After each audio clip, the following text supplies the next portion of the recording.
Have you ever felt like you're spinning a dozen plates at once, keeping them all in the air, while desperately trying to convince yourself that this frantic, dizzying blur is what success is actually supposed to feel like?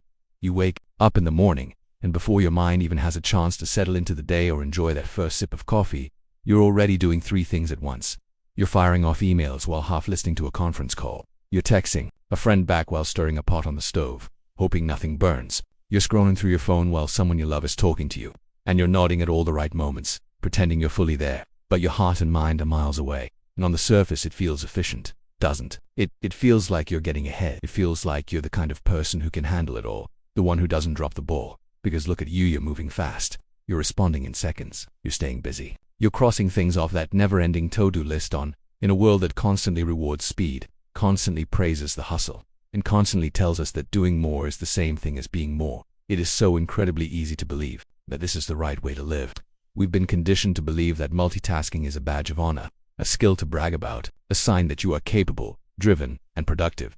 But here is the uncomfortable truth that most of us are too busy to ever stop and question. What if everything we've been taught about multitasking is a lie?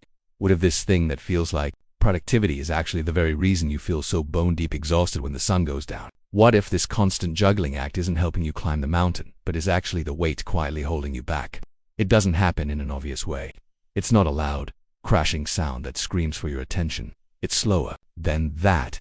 It's subtle. It's a leak in the tank that drains your spirit, little by little, until one day you wake up and realize you're always tired, always behind, and always breathless from trying to catch up even though you haven't stopped moving for a single second. That is the trick multitasking plays on us. It creates a beautiful, shimmering illusion of progress. But behind that curtain, something very real and very costly is happening. You are burning through your most precious, non-renewable resource, your time. And it's not just your minutes and hours, it's your focus. It's that spark of creativity that used to come so easily. It's your sense of calm, that quiet peace of mind that seems to have vanished. It's your ability to think clearly, to go deep, and to truly understand the world around you. The reason this happens isn't because you aren't doing enough. It's because you're trying to do too much at the exact same time. Think about your brain for a moment. Try not to think of it as some vague, abstract computer, but as something real and physical, like a muscle or a machine. It has limits. It has a capacity. Your brain simply wasn't designed to juggle multiple complex tasks at once. It wasn't built for the constant, jarring friction of switching gears every 30 seconds. In fact, scientists will tell you that what we call multitasking isn't actually multitasking at all. It's a phenomenon called context switching. And that distinction matters more than you might realize when you think you're multitasking. What your brain is actually doing is jumping rapidly via leap from one task to another, back and forth, again and again, from an email to a conversation, from the conversation to a buzzing notification, from the notification to a stray thought, from that thought back to the email. That every single time you make that switch, a switch cost is paid. Your brain has to pause. It has to physically disengage from what it was just doing. It has to load the new task into your working memory. It has to try and remember where you left off. It has to rebuild the entire context of the work, and that takes time. In the moment, it doesn't feel like much. It's just a few seconds here, a few seconds there. But those seconds are like grains of sand in a glass. They add up. They pile up all day long until what felt like a full, productive day of work becomes something much, much less. There are studies that show heavy multitasking can slash your productivity by as much as 40%. 40%, think about what that actually means for your life. It means you could be working 5 days a week, putting in the long hours, showing up early, staying late, doing everything you think you're supposed to do, and yet you're only getting the equivalent of 3 days of meaningful work done. The rest of that time, it's just gone. It's lost in the gaps. It's lost in the switching. It's lost in the constant self-inflicted interruption of your own attention. And this loss isn't just about the clock. It's about the soul of your work. Because when your attention is fragmented into 1,000 tiny pieces, your work becomes fragmented too. You start to miss the little details. You make those small, nagging mistakes that you have to fix later. You lose the thread of your own thinking. Those brilliant ideas that could have grown into something powerful and life-changing, they get cut off at the root because they never had the chance to develop. Your creativity suffers, not because you've lost your touch, but because creativity needs room to breathe. It requires stillness. It requires the kind of sustained attention that allows you to see connections others miss. Multitasking destroys that sacred space. It replaces the quiet of deep thought with the static noise of busyness. It replaces genuine inspiration with a frantic sense of urgency that never lets your mind settle. Over time, this changes how you feel about yourself.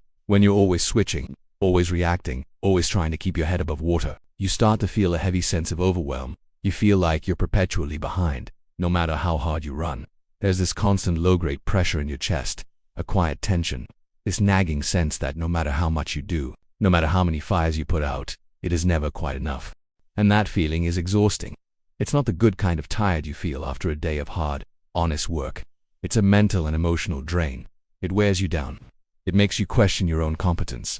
It makes you feel like you're failing at life, even when you're giving it everything you've got. That is the true, hidden cost of multitasking. It's not just the lost time. It's the loss of clarity. It's the loss of depth. It's the loss of the ability to fully engage with the people and the projects that actually matter to you.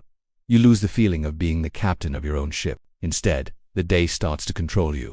The world pulls you in every direction but the one you want to go. The world decides what you focus on. The world dictates your attention. And you are left reacting, always reacting, never leading, never choosing, just responding to whatever notification pings next. If you've lived this way for years, it probably feels normal. You might think this is just what modern life is, fast, busy, and constantly connected.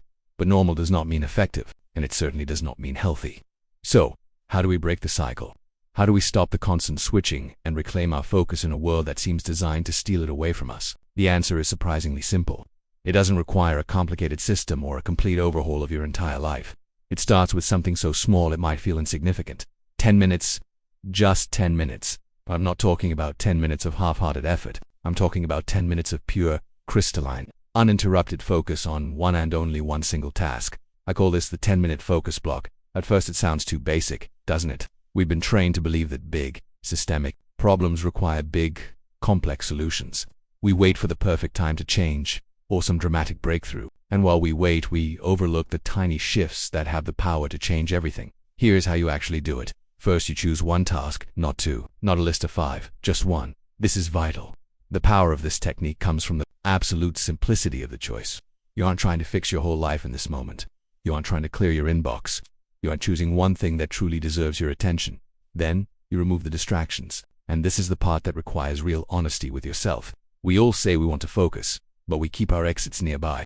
Your phone, your notifications, the 20 open tabs on your browser, all those little sirens calling for your attention. Or, these 10 minutes, they have to go. Not just silenced, and not just minimized, they need to be removed from your sight. Even the mere possibility of a distraction is enough to pull your brain out of the deep water. You are creating a small, sacred window of time where nothing else in the world can reach you. Next, you set a timer for 10 minutes. That's it. For those 10 minutes, you make a solemn commitment to yourself. You stay with the task. You're not checking your messages just for a second. No quick glances at the news. No switching to another tab because you had a random thought.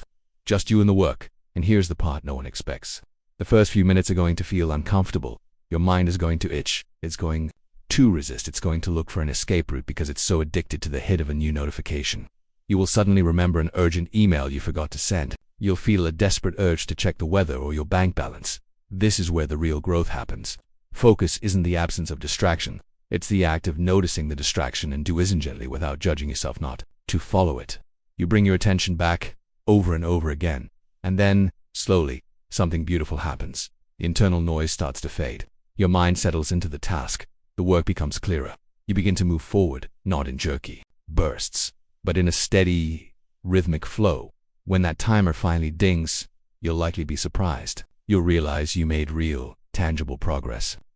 Not the fake progress of clearing notifications, but the kind of progress you can actually see and feel. It gives you a sense of completion, a sense of control, a sense that you are actually the one moving the needle. Let me tell you about a writer named Sarah. Like most of us, Sarah was convinced she was a master multi. Her desk was a mountain of sticky notes. Her computer had 30 tabs open, and her phone was always humming right next to her hand. She would sit down to write a book, but within 2 minutes, she'd check an email. Then she'd respond to a text. Then she'd look up a fact on Wikipedia, and 40 minutes later, she'd be looking at pictures of vintage furniture. An hour would pass, and she would have written maybe 3 disconnected weak sentences. At the end of every day, she felt completely drained, but she had nothing to show for it. She felt like a failure. One morning, she tried the focus block. She chose one task, writing the opening scene of a new chapter. She closed every single tab. She took her phone and put it in another room, not face down on the desk in another room. She set her timer for 10 minutes. Those first 5 minutes were a struggle. Her brain was screaming for a distraction. But she stayed in the chair. She wrote one sentence, then another. And then the magic happened. The characters started talking to her. The words started to flow together. Her focus deepened until she didn't even hear the birds outside. When the timer rang, she was shocked. In 10 minutes of focused effort, she had written more than she usually did in 2 hours of multitasking. That small win changed her entire perspective. She took a short break, then did another 10 minutes, then another. By lunchtime, she had finished an entire chapter. She felt calm. She felt clear. She felt like she was finally creating instead of just reacting. That is the true power of this practice. It's not about some cold efficiency or optimization. It's about changing how you experience your life and your work. It's about reclaiming your agency. So here's my invitation to you today. Don't worry about tomorrow. Don't worry about the next hour. Just give yourself 10 minutes. Pick one thing. Put the phone away. Set the timer. Give yourself the gift of experiencing what real focus feels like again. Because once you feel that clarity once, you see what you are truly capable of when you give yourself fully to a single moment. You will never look at multitasking the same way again. One 10-minute block at a time. You can take your time back. You can take your attention back. You can take your life back. It starts right now. 10 minutes at a time.